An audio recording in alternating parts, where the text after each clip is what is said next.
सिद्धेभ्यः ओम नमः सिद्धेभ्यः ओम नमः सिद्धेभ्यः ओम नमः सिद्धेभ्यः ओम नमः सिद्धेभ्यः। ओम नमः सिद्धेभ्यः। बद्धात्माओं, हम और आप सही भावों से पहुँचे ऋषभगिरी के भगवान शब्देव के श्री चरणों में।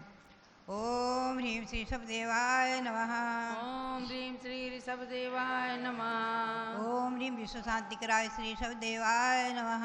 ओम ह्रीं विश्व शांतिकराय श्री ऋषभदेवाय नमः। ओम ह्रीं श्री शांतिनाथ कुंथनाथ अरेनाथ तीर्थंकरेभ्यो नमः। ओम ह्रीं श्री शांतिनाथ कुंतुनाथ अरेनाथ तीर्थंकरेभ्यो नमः। ओम ह्रीं प्रयाग तीर्थे वटवृक्ष तले दीक्षा कल्याणक प्राप्ताय।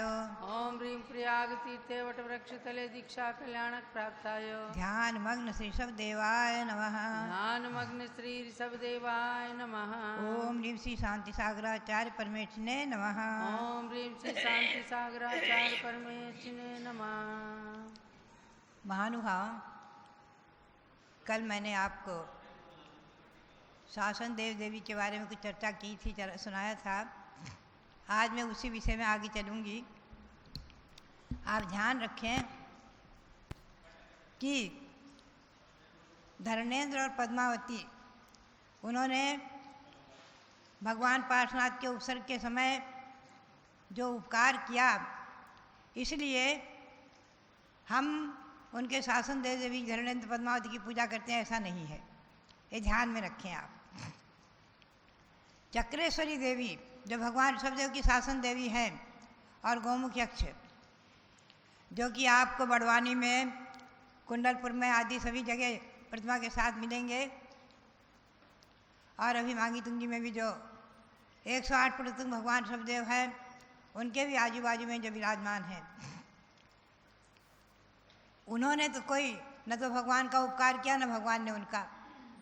शासन देव देवी 24 तीर्थंकरों के हैं और समो शरण में रहते हैं, सम्यक दृष्टि हैं, और आचार्य ने कहा है कि सम्यक दर्शन युक्तत्वात् ते पूज्या जिन शासने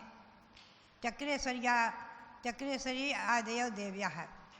चक्रेश्वरी आदि देवी और यक्षाश्च, ये सब जो है जिस शासन देव देवी पूज्य हैं, और इनको यथा योग्य सम्मान, अर्घ्य समर्पण आदि पूजा आदि इनकी विधि जो है वो अभिषेक पाठ में आती ही आती है।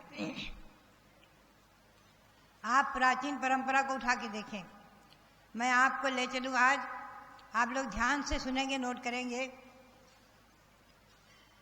पूज्यपाद स्वामी जिनका बनाया हुआ पंचामृत अभिषेक पाठ है, जो हमारे सामने मौजूद है, इंसाइक्लोपीडिया में भी वो आपको मिल जाएगा।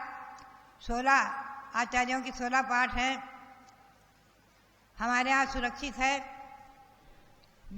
ईस्वी सन 1936 में छपा हुआ है,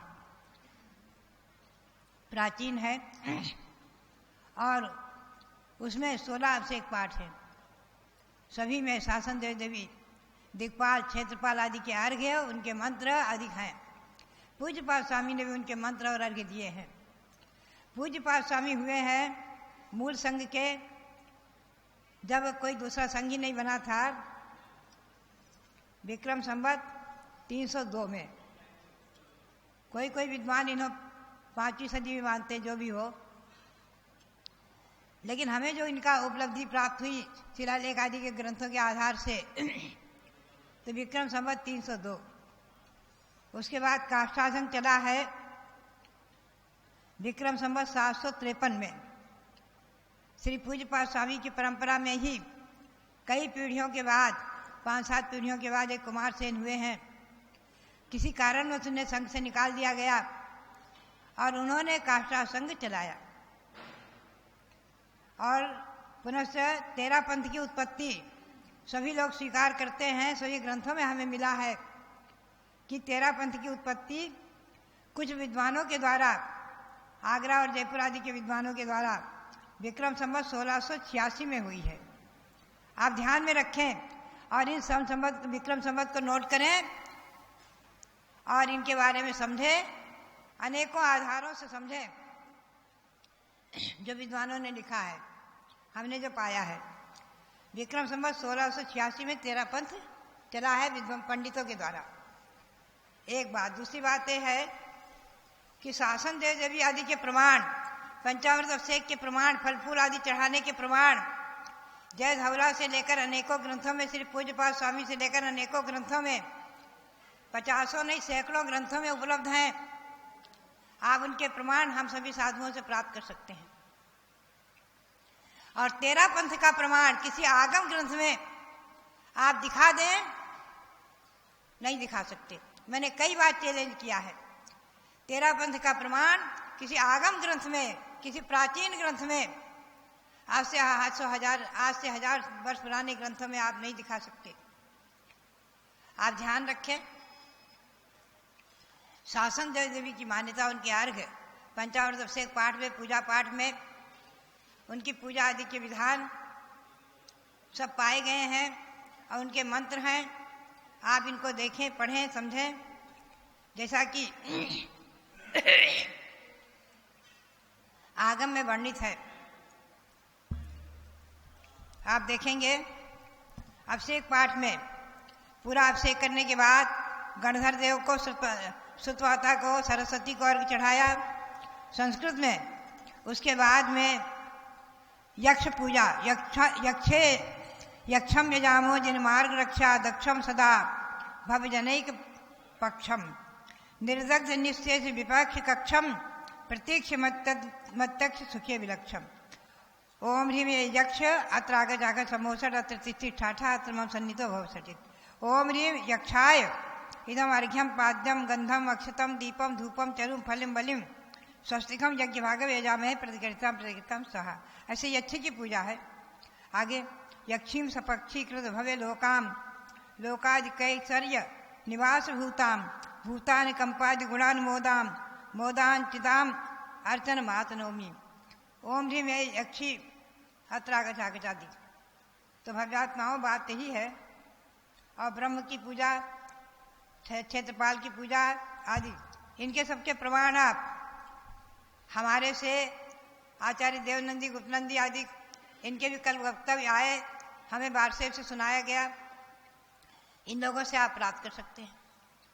अभी 500 से अधिक ऐसे आचार्य हैं, साधु हैं, साधु परमेश्वरी विराजमान हैं जो आचार्य उपाध्याय आदि किसमें हैं, और आरिका माताएं हम लोग हैं। इनके प्रमाण देने वाले आपको बात यह है, हमेशा ध्यान रखें, हमें और आपको विश्वास रखना है कि ये परंपरा अनादि है, अनंत है, जीवंत रहेगी ही रहेगी। कोई इसे मिटा नहीं सकता, कोई इसे चैलेंज नहीं कर सकता। आप ध्यान में रखें, केवली श्रुतसंग धर्म देवावरणवादो दर्शन मोहस्य।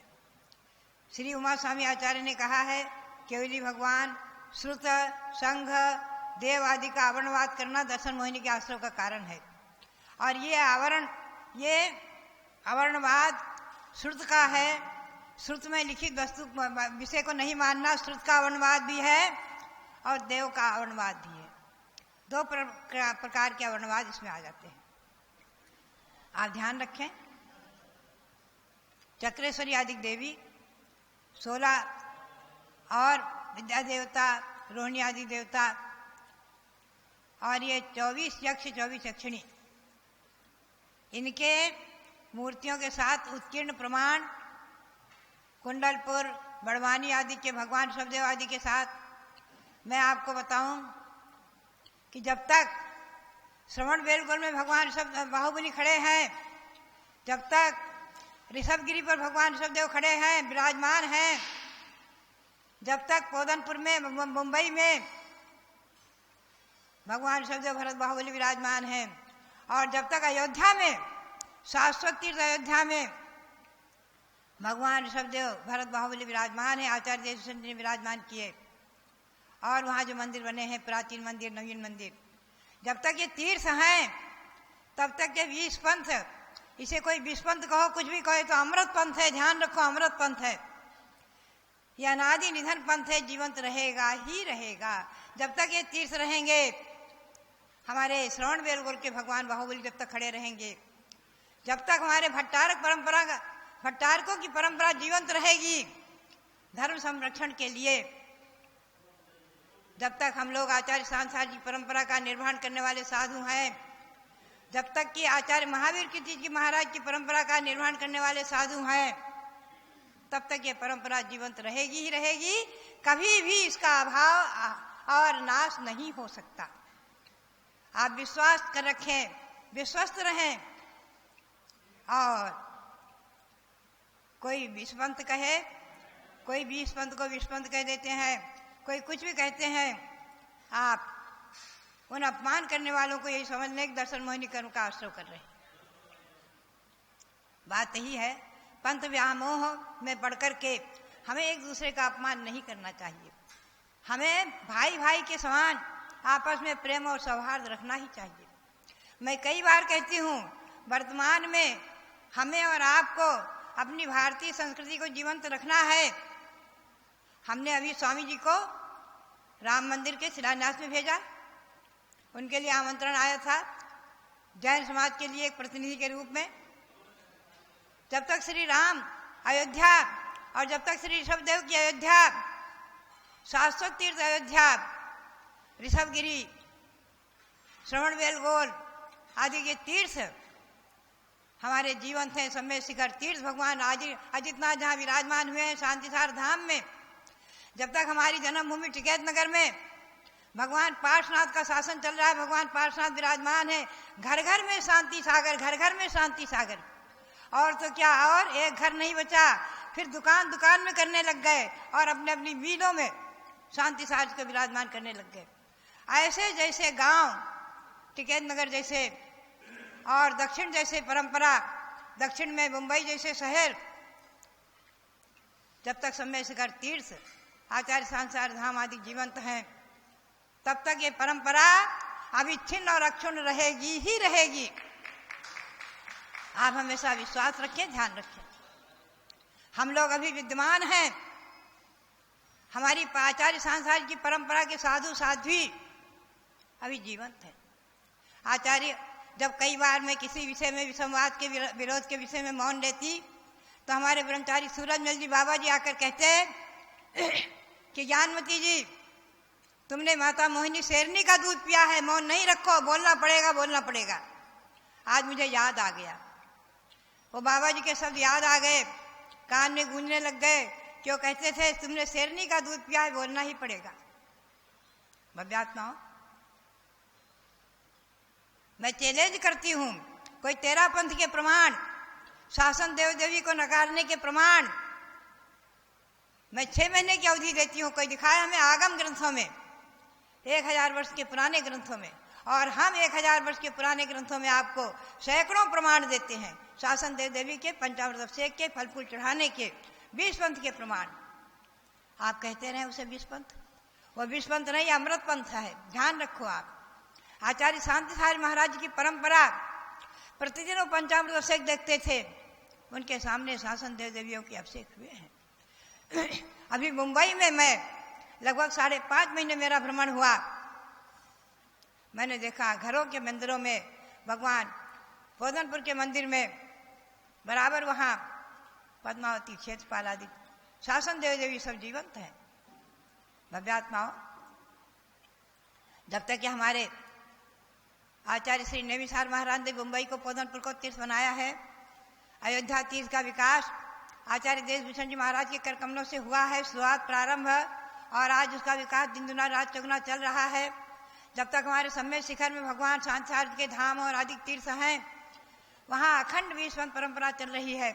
भव्यात्माओं, श्रवण बेलगोल के भगवान बाहुबली जब तक खड़े रहेंगे तब तक ये परंपरा अक्षुण्ण अविच्छिन्न रहेगी ही रहेगी। इसके प्रमाण आप हम लोगों से प्राप्त करें। हम अभी मौजूद हैं और हमारी आचार्य सांसार की परंपरा के अनेकों साधु मुनि यारिका आदि मौजूद हैं। आचार्य महावीर तीर्थ की परंपरा में लगभग 500 साधुगण, अभी मांगी तुंगी में 125 साधु उपस्थित हुए, चर्चा चली। भव्यात्माओं, ध्यान रखो, हम सब साधुगण आर्ष परंपरा का प्रचार प्रसार करने का दायित्व अपने आप में लिए हुए हैं। हमारा और आपका दायित्व है, कर्तव्य है कि हम और आप सभी आर्ष परंपरा को समझें। मैंने आपको बताया, फिर संतो मत आप नोट कर लें, ये पूज्यपाद स्वामी का बनाया हुआ पंचामृत से एक पाठ, जिसमें शासन देव देवी आदि को अर्घ्य चढ़ाने का आदेश उपदेश वो विक्रम संवत 302 में हुए हैं आचार्य श्री पूज्यपाद स्वामी। कोई कोई विद्वान ने उन्हें 5वीं सदी का सिद्ध किया, जो भी हो। और 753 में काष्ठासंग बना है, जो कि मूल परंपरा से निष्कासित रहा, जिसे परंपरा भास में लिया। और तेरा पंथ विक्रम संवत 1686 में स्थापित हुआ है। ध्यान रखें, आप नोट कर लें, और इसके प्रमाण जहां जहां आपको मिलेंगे आप बताएं। बात यही है, शासन देव देवी ये हमारे और आपके द्वारा गढ़े गए नहीं हैं, ये अनादि परंपरा से चले आ रहे हैं। भगवंतों के समो शरण में शासन देव देवी रहते ही रहते, और समो शरण में रहने वाले सम्यक दृष्टि ही हैं। समो शरण में अभव्य मिथ्या दृष्टि पाखंडी प्रवेश ही नहीं पाते हैं। उसमें स्पष्ट आया है तिलोपन्नति में और हरिवंश पुराण आदि को में। समो शरण के बारे में कल हम आपको ले चलेंगे, समो शरण की चर्चा करेंगे, उनका दर्शन कराएंगे आपको। तो आज मैं इतना ही कहना चाहूंगी कि अभिषेक पाठ में जो 16 अभिषेक पाठ प्रकाशित है संस्कृत के, मैं तो सभी विद्वानों से कहूंगी कि आप एक एक अभिषेक पाठ एक एक महीना अपने अपने मंदिरों में कराने का संकल्प करें, नियम करें, उसे प्राप्त करें। इंसाइक्लोपीडिया जो विश्व जैन कोश बना है, चंदावती जी ने इसका संपादन किया है, उसमें भी यह मिलेगा आपको। और यहाँ से आप फोटो कॉपी जब चाहे तो मंगा सकते हैं हस्तिनापुर से। यह 16 अभिषेक पाठ ये प्रकाशित, आप इसको देखें, ये प्रकाशित जो है हमारे पास मौजूद है एक प्रति। और इन्हीं ग्रंथों के आधार से मैंने एक आगम दर्पण संकलित किया था आर्यका श्री रत्नवती माता जी की प्रेरणा से। और जिन आगम में शासन देव देवी का भी संकलन मैंने किया है। ये पुस्तक भी है, इसके चित्र भी हैं, अनेक चित्र भी हैं। तो भव्यात्माओं, आप सब, मैं तो यही कहूंगी, वर्तमान की परिस्थिति में जब हम भारतीय संस्कृति की सुरक्षा के लिए हम सब एक हो जाते हैं,